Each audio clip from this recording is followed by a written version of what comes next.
Okay. All right, guys. So we're going to get started. The presentation itself usually takes about 15 to 20 minutes. Shihan and I just kind of chatting the whole time. We do ask that if possible, hold your questions to the end just so we can field everything at once. That just keeps the presentation moving and allows people to get all the information without interruption. And then we kind of pick through questions as they come up. If something is very unclear or needs to be asked in the moment, obviously, we can field them as they come, but just try and hold any questions to the end if possible.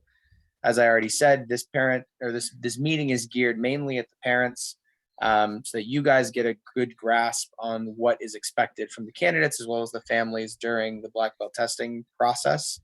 But candidates are more than welcome to sit in and encouraged to sit in so that they can hear it themselves and understand the expectations for themselves as well. So with that being said, Shihan, unless you have anything else to add.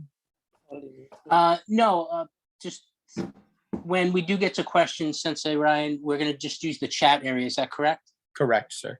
Okay. All right. Let's get started. All right. So starting off here, this is just a brief overview of kind of initial expectations for class requirements and attendances throughout the testing process. With the fall exam, the official start date for mandatory class attendances and the requirement lists start the week we come back from Labor Day, which in this year is September 6th. And they typically run through the Wednesday preceding Thanksgiving, which this year is November 23rd. So that's going to be the main date range in which a lot of the requirements, classes, attendance averages, all that stuff will apply. The graduation itself and the exam usually will fall after that November 23rd date, but we would obviously expect all other material to be turned in prior to the actual testing day. So that's kind of your final punctuation on having everything done. The class lists here is the minimum requirement for each belt rank to pass their black belt exam just from an attendance standpoint. Brown belts going to black belt are expected to have 128 classes by the time they graduate, and then 100 for a first degree candidate, 200 for a second degree, and so on and so forth. If you'll notice off to the right, we have a kind of a minimum attendance cutoff by the beginning of the testing period.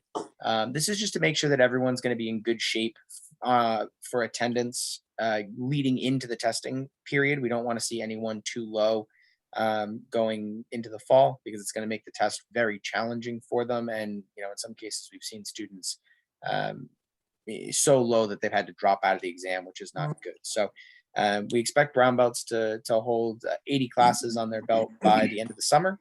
And then the other numbers, 60, 160, and 260 for each respective degree. And everyone will have access to be able to see these numbers. Once we complete this meeting, probably early next week, there'll be something called a black belt tracker. That's an online portal that you'll be able to log in and see if your students have met each level of requirement. Every time they hit a certain point, it'll get checked off as completed, passed. And we also update their attendance there weekly, so you'll be able to check to make sure that they're on pace. And then obviously just we ask that any mandatory classes or events that students make a point to be punctual and, make sure that they're staying on top of all their deadlines and requirements and such.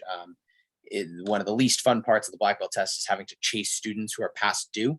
I don't like being the bad guy, and I don't like, having to chase people and yell at them for being late on stuff. So we just ask people to be aware of the due dates. We try and make them as clear cut as possible. And it makes everyone's life a lot easier during these processes. Coming in next, just another prep stuff.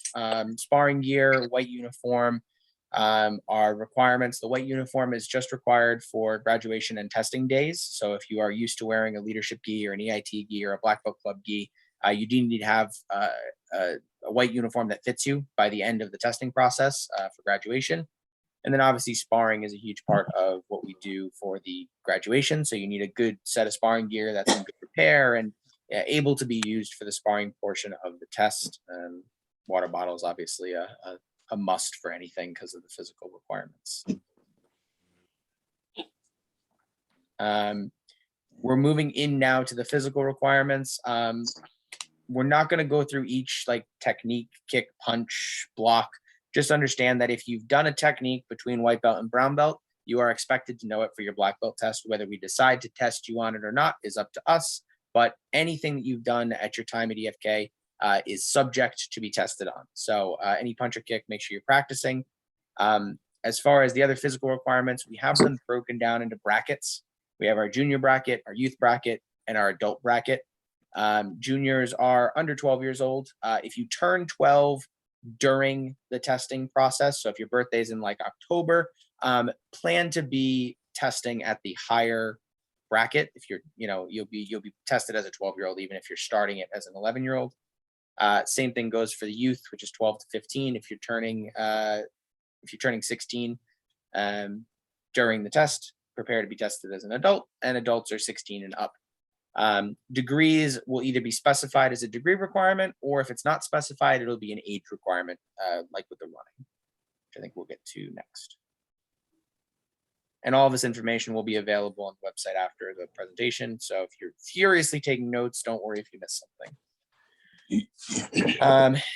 Just breaking down the physical requirements here. I'll let you guys read through this quickly, but sparring requirements is subject to change. Also includes grappling stuff, which I don't think, correct me if I'm wrong here, Shihan, will be on this fall cycle, but could be wrong.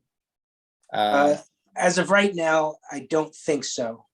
So sparring requirements are as sits. So juniors, that's, under 12 years old, will be 15 minutes of sparring, youth at 18 and adults at 20.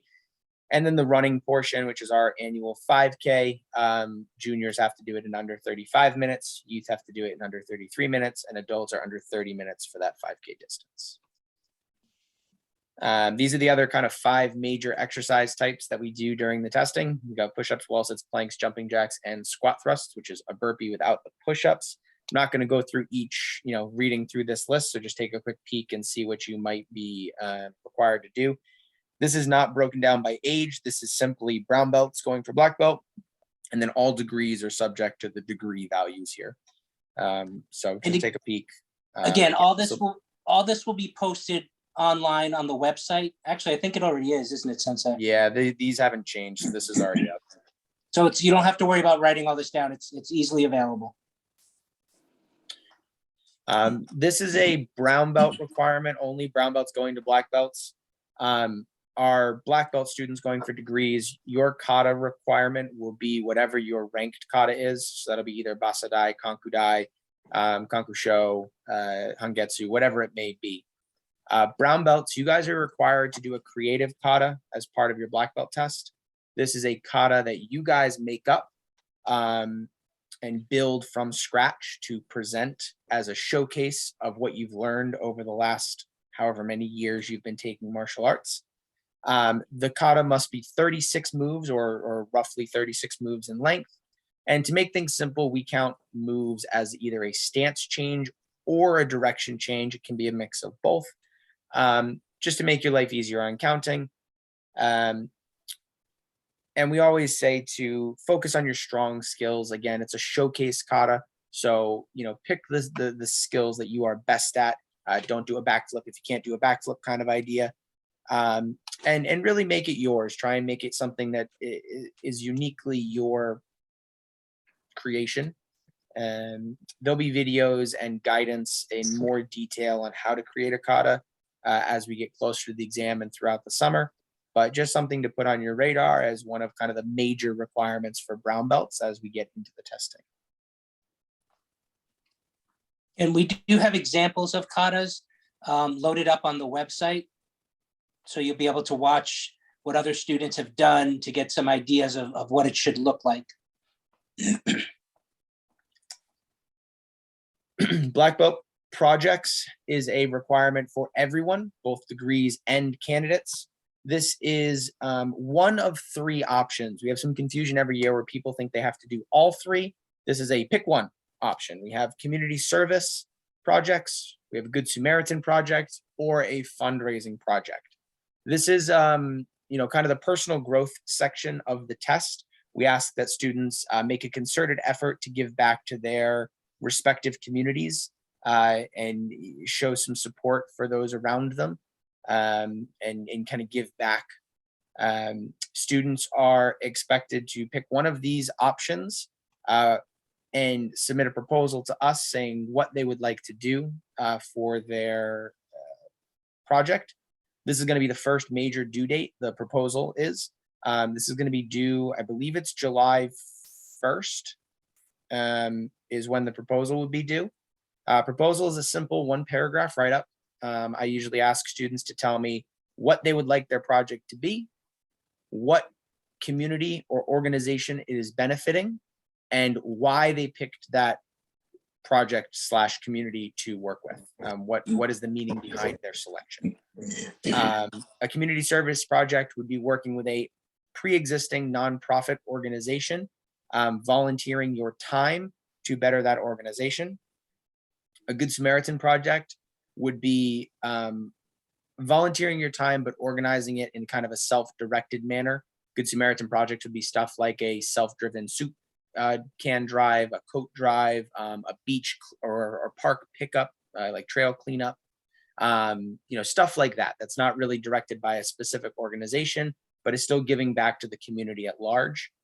And then a fundraising project is exactly what it sounds like. It's an organizing and a execution of a fundraising project to benefit, once again, a nonprofit organization of your choice. If you do not have a nonprofit that you support, we always suggest the Mastocytosis Society, which is what EFK has supported long-term for fundraising ventures. And as Shihan said, we do have previous projects up on the website with examples of each for your reference. The final kind of background requirement is the Black Belt reflection. This is also a degree and a candidate requirement, so everybody is required to do one of these. This is either an essay or a video, your choice. If you're more technologically inclined, you may do a video. Answering questions about your personal journey to either your black belt or your degree. Those prompts are available on the website. I don't believe they're in the PowerPoint here. But it's 3 simple questions asking you to reflect on your journey to this point. And we just ask students to write up a simple one page essay, excuse me, or, a 60 to 90 second video verbalizing if that's a more comfortable approach. All of these requirements, as I said in the beginning, would be due loosely the Wednesday prior to Thanksgiving. I will formalize those dates as we get closer to the time frame, but I would mark that as kind of the big due date would be November 23rd for all of these requirements.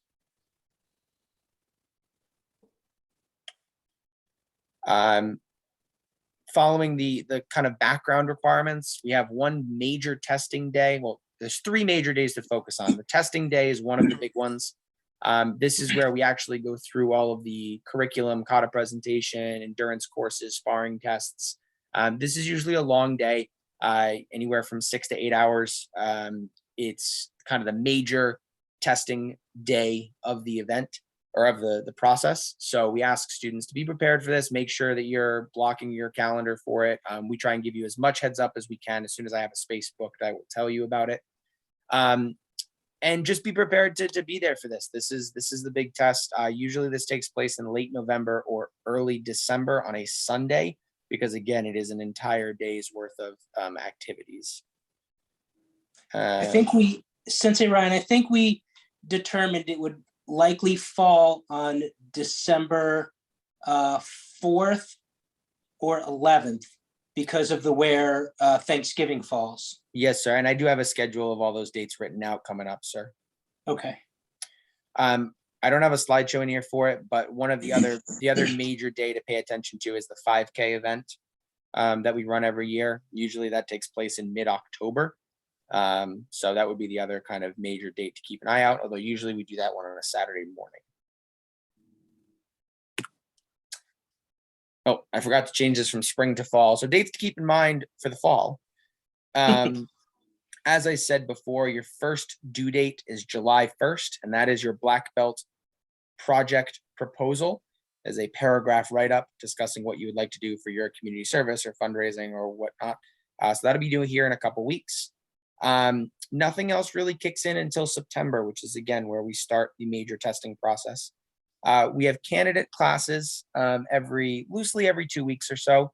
Students are required to attend a minimum of 2 candidate classes for both degrees and brown belts.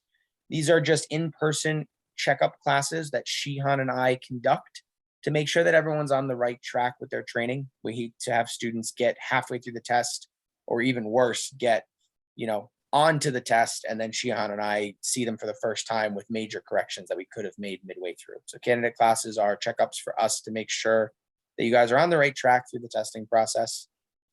October 16th and October 22nd are the 2 dates that we're currently eyeballing for the EFK 5K, which is again one of those major events that we're looking at hosting. So jot those dates down, make sure you keep an eye on it. And again, as soon as I have space booked, I'll let you know. November 23rd, once again, and I'm jumping around here a little bit, are the final due dates for the essays, videos, and black belt projects. And then as Shihan said, we're currently looking at December 4th or December 11th as potential testing days / graduation days. But we are subject to the mercy of the school districts with booking. So, we will keep you abreast of any updates there. Kata checkups was the only other thing I missed here. Every 2 weeks or so, in class, the instructors will check up on your progression for that 36 move kata, or how you're doing with your black belt kata. Just make sure that you're attending classes regularly, and we'll take care of that as we go. Everybody, I do see your questions. We'll hit them all as soon as we're done, I promise. Yep. I do want to touch briefly on the extrav, which has been an unfortunately missing from the testing processes for the last couple of years due to gathering restrictions and other obstacles. So we are hoping to get back to an actual extravaganza this year, which is a stage performance instead of graduating at the actual testing event. We do want to host a graduation and an extrav, put on a show for everybody, have the candidates get up on stage and kind of strut their stuff a little bit. This is just here as something to keep in mind. We don't have any final kind of nods to it as of yet, but we are hoping to get there soon enough. So the two scenarios are, one is we do one big long testing day, followed by the graduation right there and then usually we hold them at the Reading Fieldhouse.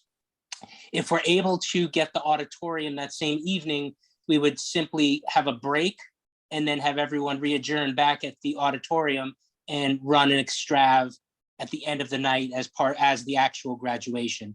So we'll most likely all still be one long day, just split up a little bit. So I think that concludes the general run. We'll go through testing questions quickly. I'm getting a warning that we have 10 minutes left on the meeting. So I guess we have a 10-minute Q&A. All right. Going through from the top here, my son's birthday is November 30th. How will he be tested? If your son crosses a junior or youth line, meaning they turn 12 on November 30th, they would be tested as a 12-year-old. The older sequence there, because they fall in line. Makeup 5Ks are something we deal with as they come. We ask that students be aware of the dates and do everything in their power to make it. Obviously, there are things that come up that are unavoidable, but we take those on a case-by-case basis and encourage students to, like I said, do everything they can to make it to these events. Sherry, I think we already covered. We're anticipating trying to do it all in one day, but we'll see. And the EFK 5K on those set dates would fill the 3.2 mile testing requirement, Tracy. Bridget asked, do you have any recommendations on how to get going with a running program if there are no runners in the family? Yes, we do actually have a kind of couch to 5K running program that I will distribute via email to help you guys get started. We also have a number of the staff that run regularly. So if you happen to have one of them at your facility, you can always chat with them for guidance. And the internet is also a great resource. Look up, kind of a couch to 5K or, a new runner's plan. And there's a ton of free resources out there. I actually just got back into running myself last year for my exam. And it was relatively easy to wrap my head around.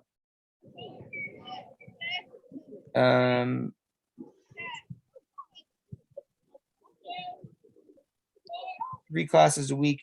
We ask for a 3 class per week average during the testing process to ensure that students are consistent in making in their training and getting themselves up to speed as efficiently as possible.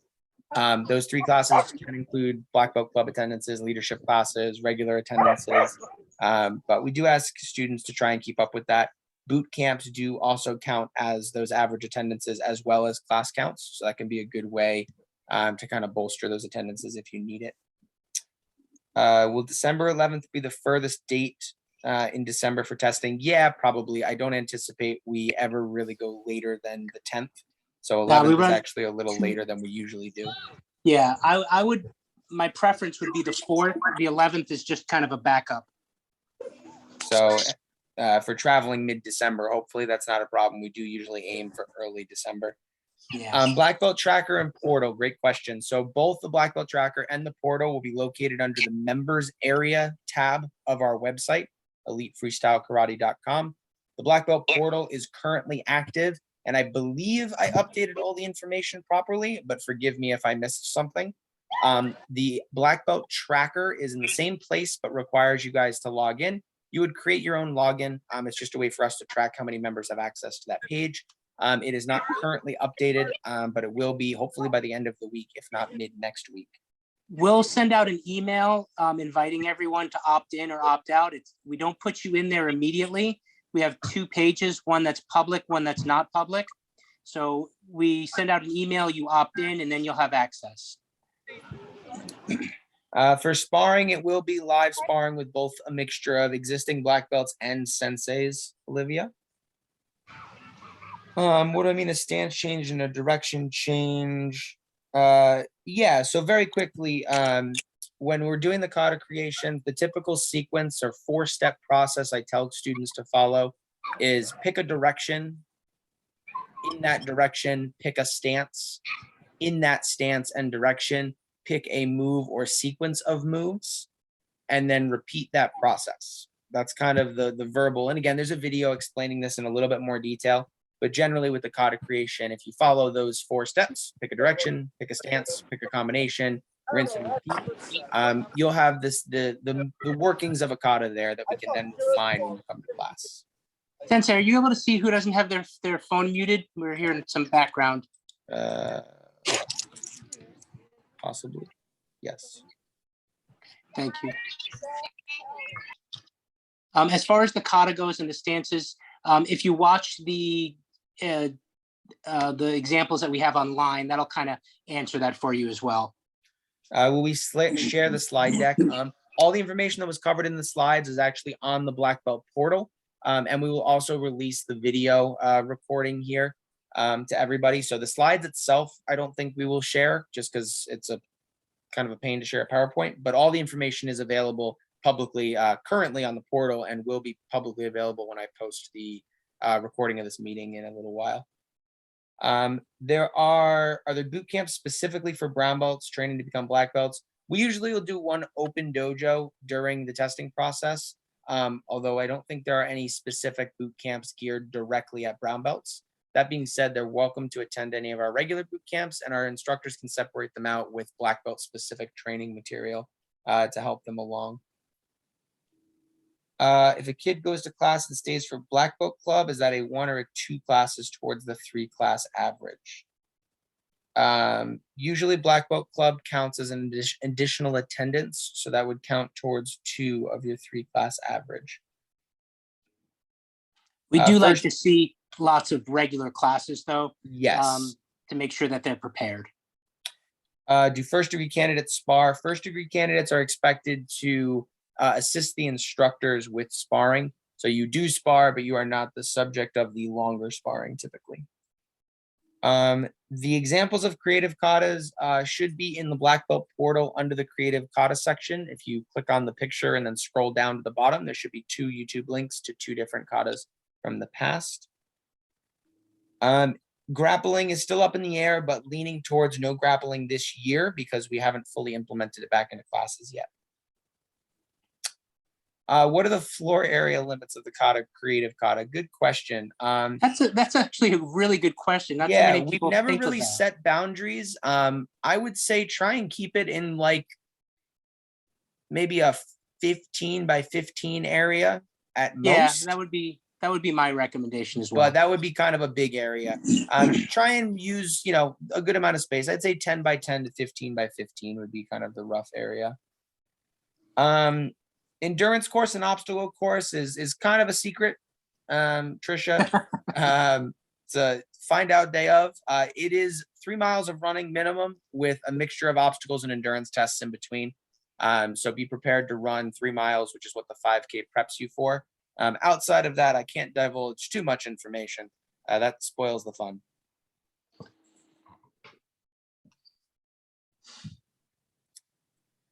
Yes, you can absolutely turn in projects earlier than the due date. Once you've submitted a proposal, you are green lighted to get started. If you want to bang out your project during the summer, you are welcome to do so. And many fall candidates do just that to kind of alleviate some of the fall pressure. But that is entirely up to you. No climbing and heights no, involved Tracy. with the There's no obstacles, climbing Trisha. or height involved. I'm not that creative. I wish I could get a climbing wall in there, but that would take too much time. Apparently our meeting's timed and we're going to run out, but I don't want to cut anybody off. So if we still have questions, Sensei, what we'll do is when the meeting times itself out, we'll restart it and let people log back in if they have additional questions. Okay. The other thing, guys, before we run out of time here, I'm typing now into chat. I want everyone to pay attention. My direct email. I typically orchestrate this exam along with Shihan, and I am going to be a main contact point for questions or concerns throughout the testing process. So I want everyone to jot down my email here. If you do have any questions after the meeting times out or anything that you're confused about, please don't hesitate to reach out. I am your main contact for all of this stuff. All right. As far as, I don't want to start this question and then get cut off. So why don't we restart the meeting, Sensei? Okay, and then I can I'm answer going that question to shut it about down for a anybody minute failing. here, guys, and then reopen it just to reset the timer. If anyone still has questions, please feel free to log back in. It'll all be And the same I'll answer that information. question about has anybody ever failed? The short answer is yes, but I'll explain in just a second.